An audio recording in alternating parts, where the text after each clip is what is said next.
Assalamualaikum warahmatullahi wabarakatuh. Waalaikumsalam warahmatullahi wabarakatuh. Kayak mana kabarnya, sehat semua?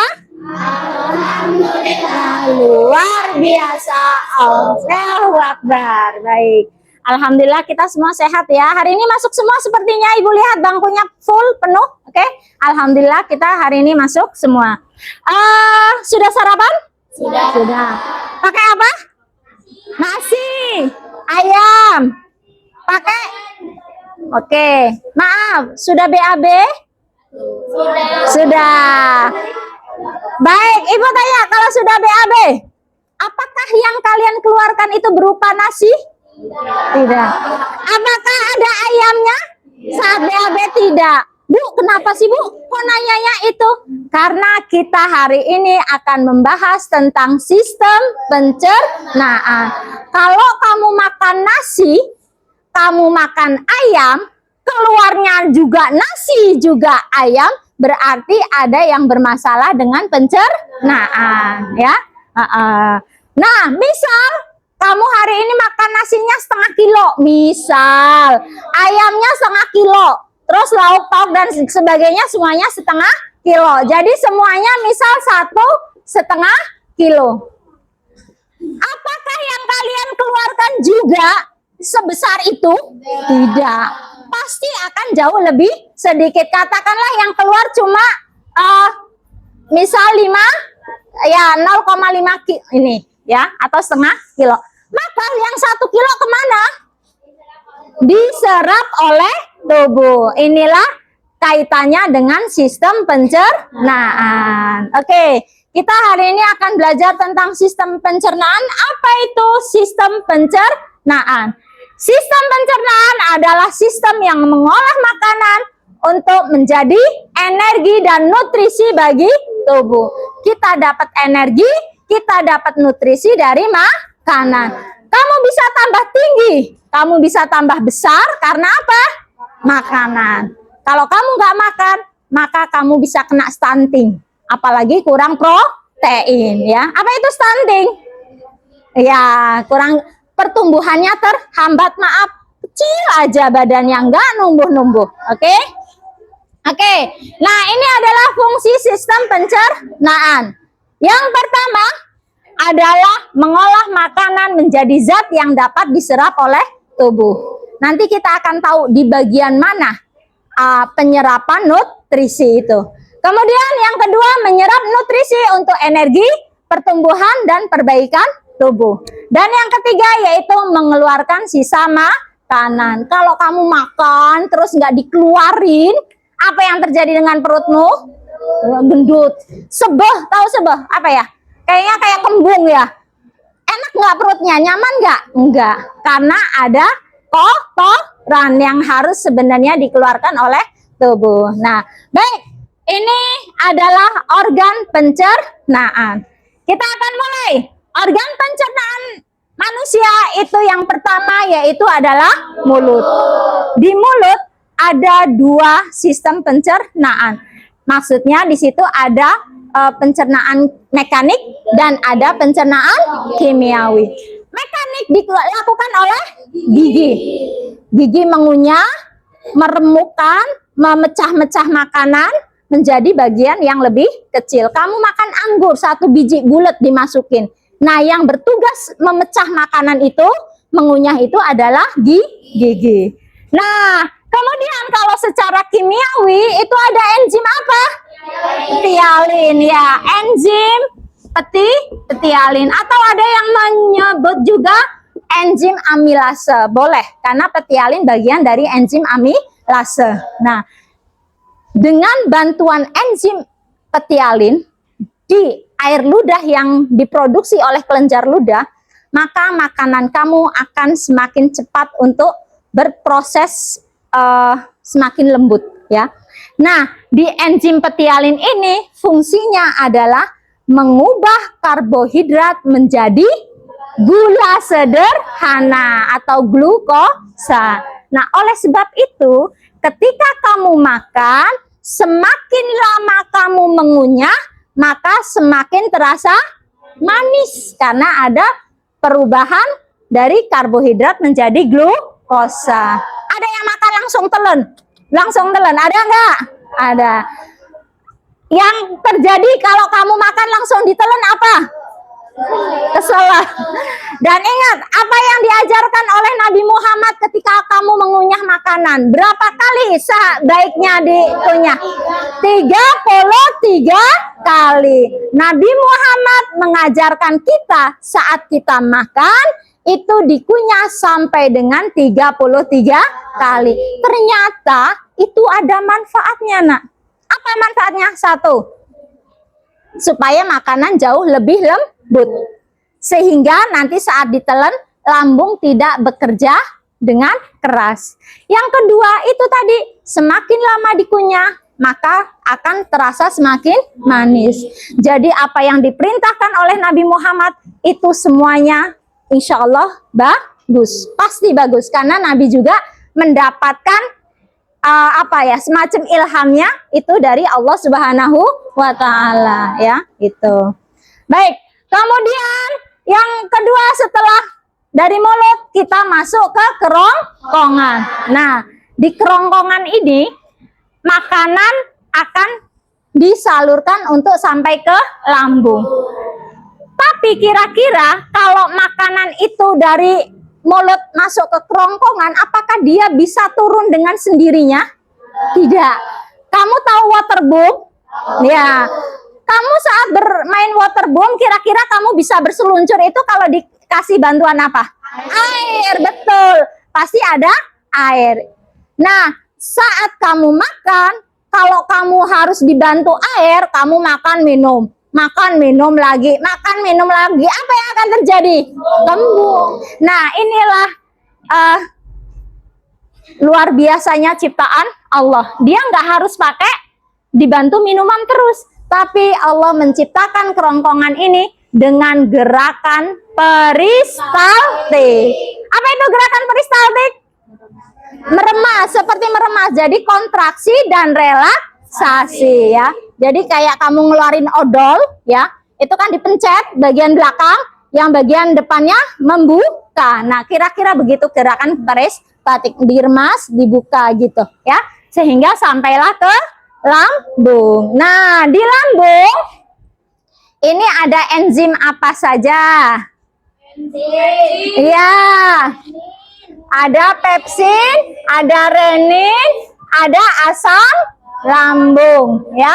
Ya, atau asam klorida. Ini dihasilkan oleh getah lambung, ya. Nah, saat makanan itu masuk ke lambung, kamu apa fungsinya? Misal asam lambung itu, contoh, nak, kamu pegang makanan, tapi sebelum pegang makanan, kamu udah pegang meja, mungkin pegang kursi. Ini kotor nggak? Kotor. Saat kamu pegang makanan, terus masuk ke dalam mulut kamu, kira-kira kumannya ikut masuk nggak?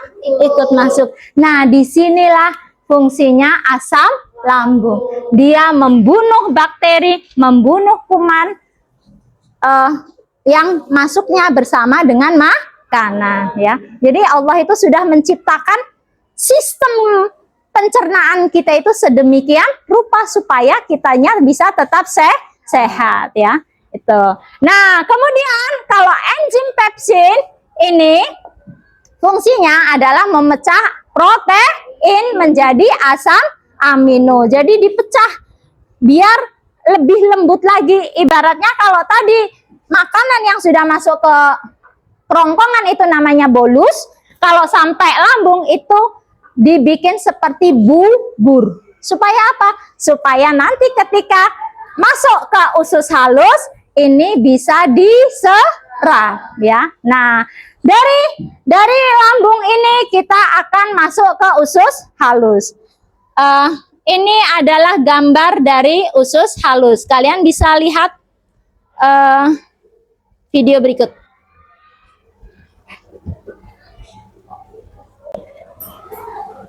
Terakhir, pencernaan makanan terjadi di duodenum. Hasil pencernaan ini akan diserap di usus halus yang kebanyakan terjadi di jejunum. Dinding dalam dari usus halus berupa lipatan melingkar yang besar seperti Nah, ini gambar dari usus halus ya. Di usus halus ini tadi kan dari lambung ya, sudah kemudian masuk ke usus halus. Dia sudah berupa bubur dan zat-zat makanannya juga sudah dipecah menjadi jauh lebih sederhana ya. Nah, di usus halus ini ya, bentuk usus halus itu ada bentuk lipatan-lipatan, nak. Jadi bentuknya kayak gini kira-kira lah ya. Ya, dia berbentuk lipatan-lipatan. Nah, di setiap lipatan ini ada apa ini namanya? Pembuluh darah. Pembuluh darah ini adalah pembuluh darah kapiler yang dia nanti akan bisa menyerap nutrisi yang ada di usus halus. Nah, subhanallah, ternyata pembuluh darah manusia itu panjangnya ada berapa? Iya, bisa mengelilingi bumi sampai dengan 2 kali. Subhanakalladzi la ilma lana illa ma'alam tanah. Maha suci Allah ya, yang sudah mengajarkan kita begitu banyak dan kita tidak akan mengetahui itu tanpa diajarkan oleh Allah. Jadi ciptaan Allah itu luar biasa, nak. Begitu sempurna sampai dia menciptakan bagaimana supaya usus ini diliputi oleh apa ini namanya? Pembuluh darah kapiler untuk bisa menyerap nutrisi makanan. Ya. Baik, tadi sudah di usus halus ya, sudah diserap nutrisinya oleh usus halus yang di situ terdapat pembuluh darah kapiler. Nah, setelah dari usus halus, masuklah ke usus besar. Jadi, nutrisi yang tidak diserap oleh usus halus, ibaratnya zat sisanya itu, nak, baru disalurkan ke usus besar. Nah, di usus besar ini terjadi penyerapan air dan mineral. Sehingga, maaf, BAB kamu itu tadinya berbentuk seperti bubur. Ya, tapi di usus besar ini terjadi penyerapan air dan mineral sehingga BAB kamu nanti akhirnya membentuk menjadi agak sedikit keras atau padat.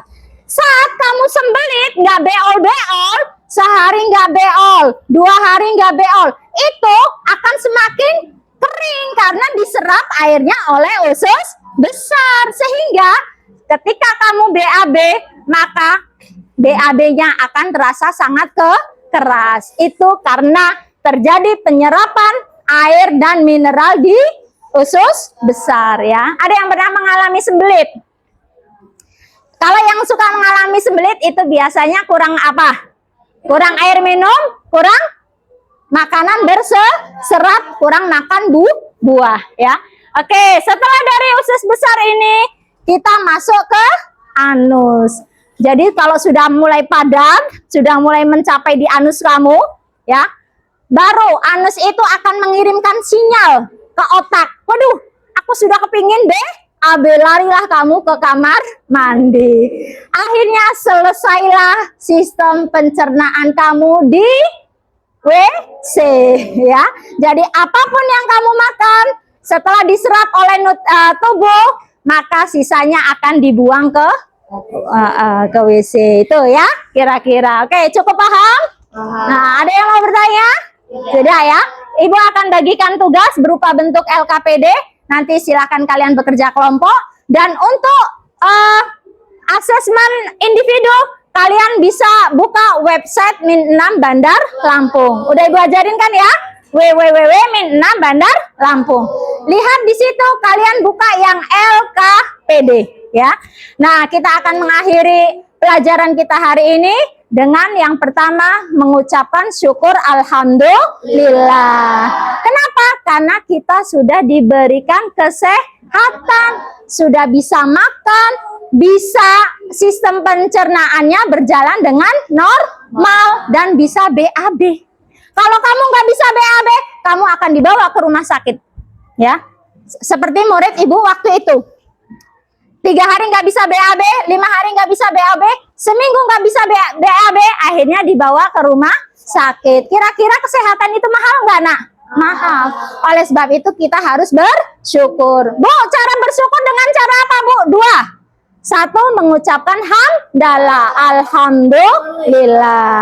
Nah, yang kedua, dengan cara bentuk perilaku menjaga kesehatan pencernaan kita. Makannya harus dijaga, harus ada serat, harus banyak minum, dan juga menjaga pencernaan yang terutama itu dikait dengan mulut gigi kita. Ibu pernah bercerita berapa mahalnya satu gigi ketika sudah dicabut. Berapa harga satu gigi, Nak? Kalau gigi palsu bisa seharga 20 juta ya, yang dipasang di bor. Itu pun masih dengan penuh resiko ya. Makanya kita harus bersyukur dengan apa yang sudah Allah berikan kepada kita. Oke, Ibu cukupkan sampai di sini. Ibu akhiri. Billahi taufiq wal hidayah. Wassalamualaikum warahmatullahi wabarakatuh. Waalaikumsalam warahmatullahi wabarakatuh.